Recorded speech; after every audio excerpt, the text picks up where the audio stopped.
Welcome to the podcast, From One Mother of an Addict to Another.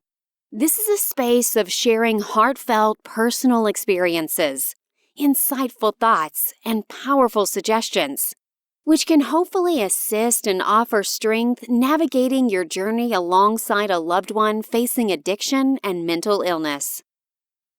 Hi, welcome to the podcast, Fear and Anxiety. I've spent countless nights just like you, lying awake, waiting for my kid to come home through the years.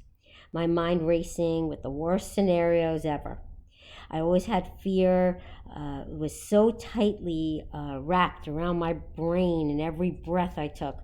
I saw my kid struggle with the addiction, and it just brought deep heartache to me that we as parents, you can't even capture the right words to say. And it's so beneath the surface, the pain, that it really is fear. To cope with the fear and anxiety, I've had to find ways to manage my emotions. Therapy definitely was a lifeline for me. Speaking with other people, sharing my stories with other people helped me. People that wanted to listen, other people that were going through the exact same thing as me, that helped me. I ran to every support group I could find. If I liked it, if I didn't like it. I did go to Al-Anon meetings, but they scared me. No one had a good story.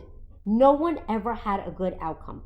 And that terrified me, because it was just like, doesn't anybody have something nice to say? Does anybody have a happy ending? Because it's like, it was always like, oh, the 6th rehab, and then my son went to jail. It was never that he's been sober or they've been sober for 10 years, 5 years. Or they were sober for 5 years and then they had to go back to rehab. That's a fear. That's a true fear. That an addict, your child, gets their life together, and then all of a sudden, it's like after 5 years of having this like no chaos and no fear, like go into full force. But in fact, the fear should always is really with us if you're being honest and understanding about what addiction is and mental illness. It doesn't ever go away. It's always in the shadows. It's always there. And that's the sad thing about being an addict, having mental illness. If you don't take care of it, if you don't follow through on everything that's needed, then your outcome is not going to be good. And the fear we're going to have as parents will just keep going on and on, because our fear is going to get much stronger as they get older. The fear that I have, that I live with right now, is that I am scared of the cold. I'm scared of the call that's going to come in. I'm scared of the phone ringing, when it's going to happen. Don't we all live with that? You never know. You don't know if it's going to be the police. You don't know if it's them, the addict, in big trouble. You don't know if they've gotten themselves into big trouble because they're not in your life, and that's not the scenario you have anymore. And also, it's like we have this fear that I personally am living with, that I'm at his funeral, that I'm constantly laying in bed and going to bed at night, and it's not as bad as it was. I remember the first one I had, which was many years ago, but every so often it comes up. That's because it's obviously on my mind. And I'm at his funeral, and I don't want to feel guilty that I didn't speak, even though I don't want to speak. And that's really, so I was outweighing that in my dreams. And that's really that same dream that's recurring. Not every night, but through the years, I've definitely had them. So I guess also, like, much of my coping mechanisms with it has been going to therapy. And that's helped my short-term fear. My long-term fear has always been, what is my kid ever going to overcome addiction? Is my kid ever going to get on the right drugs for his mental illness or his psychosis? Is he ever going to admit that he has psychosis? And will he ever get out of his psychosis to know that he has a family that loves him and adores him and wants him back? And,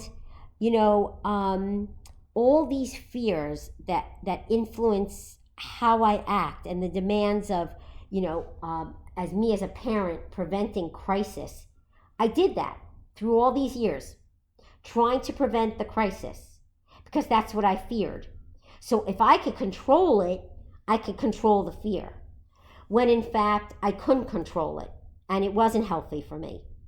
And instead of focusing on that fear and anxiety, which came along, which was, I found that I wasn't as social. I found that I was insecure. I found that even though people didn't know, not everybody knew, you'd go into a crowd, but there's not that much to talk about, because on your mind, the only thing you're thinking about is, am I going to get a call? Where's my addict now? Is he safe? Is he eating? And I told him on the last conversation we had when we were arguing and he hung up on me that no, he can't come back and live at home until he's sober and in a better place and is willing to get the help he needs. Now, that's a really bad feeling to walk around with, especially when we have unconditional love for our children.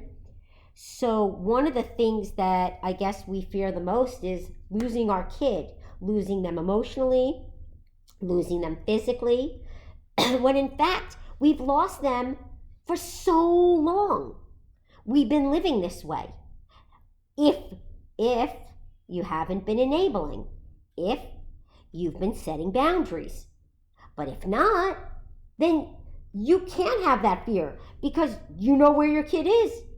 You know you've set them up. They're manipulating, or they're out of rehab. Maybe they're sober. Maybe they're living that sober life and they've got their stuff together. They've got a job. They have a companion, and that's great. Okay, but that fear and anxiety that it could come back is real. And it should be real. And it should be realistic. And it should be real to every single person in your family. Because that day can come, like on a dime. So to put down your guard is never good. And don't lie to yourselves. Because when you get back into that, the anxiety will get you back into lying. Oh, did you give him money? No, I didn't give him money. Of course I didn't give him money. When in fact you gave them money. I know. I've been there. I've done that. Okay? I have done it. Because he tells me he's hungry. He tells me he hasn't had food. Oh, pizza will make him feel so much better. I don't like the food that they're offering me here. Oh, they'll come up with the best. And they know what gets you. We don't want our kids to starve. He can't get a job. He doesn't have a car. What are you going to do? Can I come back and live with you? I have nowhere to go. I don't like my roommates. Them being unhappy, right, gives us anxiety because we don't feel as it is that they have their life in order. So anything can happen when they're anxious, when they're miserable, and it just comes back on us. That's how I lived for a long time. But when that changed and took a turn, I really was more about the fear than the anxiety. The fear to me is the call. The fear to me is what's going to happen, and is this ever going to end? The anxiety, it's not there anymore because he's not in my life. He's not in my daily life. He hasn't been in my daily life for a long time. And even when he was using me. He hated me. I was the worst person in the world. Then I'm the best person. I'm the worst. I don't know anything. If you disagreed with him, it was horrible. So I did live that life being anxious, but not anymore. So if you're past that, you're really in the fear stage. And the only way to deal with that is to have someone consistently on a weekly basis to speak with. Let it out. And even when you feel like you have nothing to talk about, Talk about it. Find something to talk about. Talk about your other kids. Talk about your spouse. Talk about how that affects you. But it's so important to constantly go into that mode of self-care, because you need to prepare yourselves. You need to prepare yourselves for the fear. I've been doing it for almost 3 years now. I really am at a place where I will be devastated if something happens to my son. But I will go on with my life. Now, 3 years ago, I didn't think that was possible. So it goes to show you that working on yourself during these treacherous, emotional roller coaster times is the best time to work on yourself. And especially if they're not in your life. Oh, they've moved away. Oh, you're horrible. They don't want to live the kind of life you live. They'll live under a bridge. They don't care where they live. Yeah, if they're at that stage and they're not even in your life, then this is the perfect time to work on it. Because we know that our fear is that they're not going to come back ever. We lost the person that we loved and is an addict a long time ago. But we still have that unconditional love. And it's there, and it's swaying us somewhat or another. Even you could do the most hobbies. You could try to fill your life with a whole bunch of stuff. People and food and places and all kinds of things. But that is never going to take the place of our kids. And the fact that we live with the fact we don't know if our kid is ever coming home and going to be a part of our family or our life again. That's the fear. Now, you could decide, are you in the fear and anxiety? Are you in the fear stage where you know that they're not coming home right now? You don't know if they're ever going to, be sober or get the help they need, and you're waiting for a call. Because that's probably where most of us are at. Now, the anxiety is when they're in our lives, out of our lives, in our lives, out of our lives. They call us when they need money. Then they don't. Oh, they need us. They don't need us. They need us.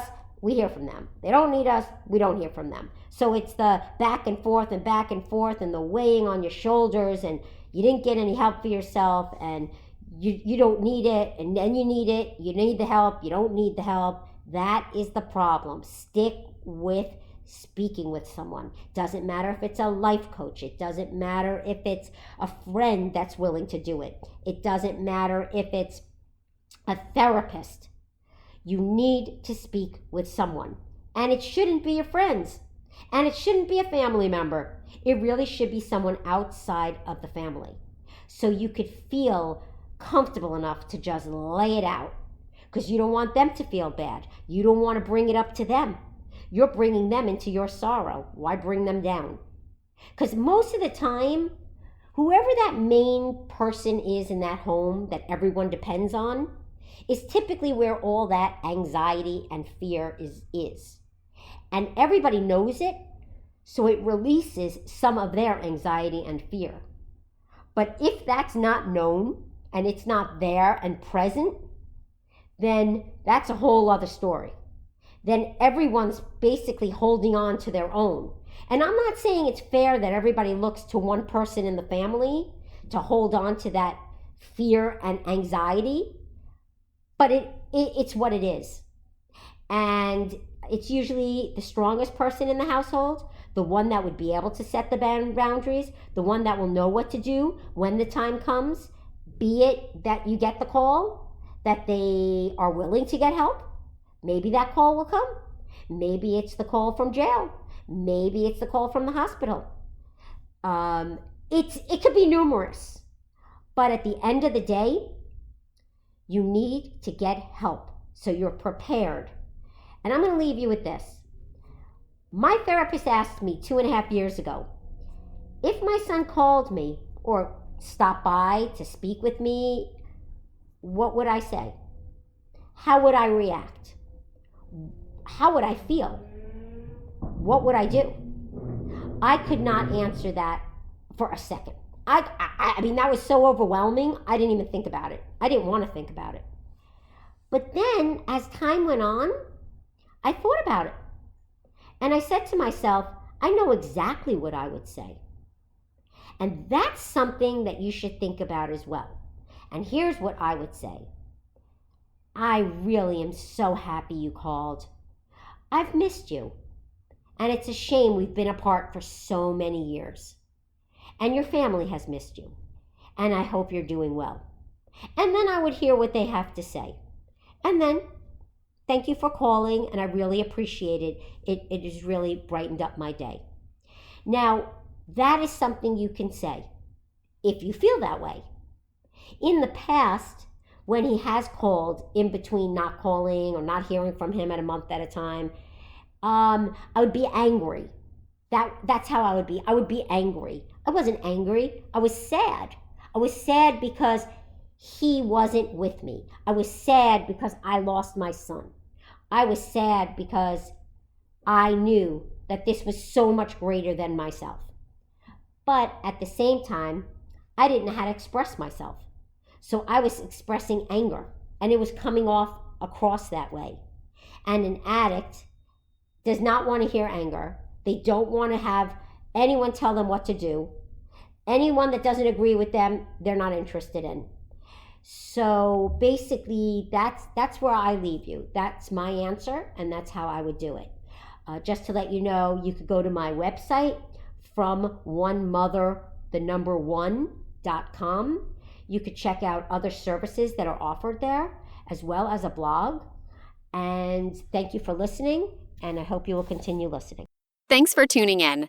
I trust this episode brought you insight and strength, offering valuable coping strategies. Stay connected with weekly content, plus follow if you enjoyed, and be sure to journal for your own self-care.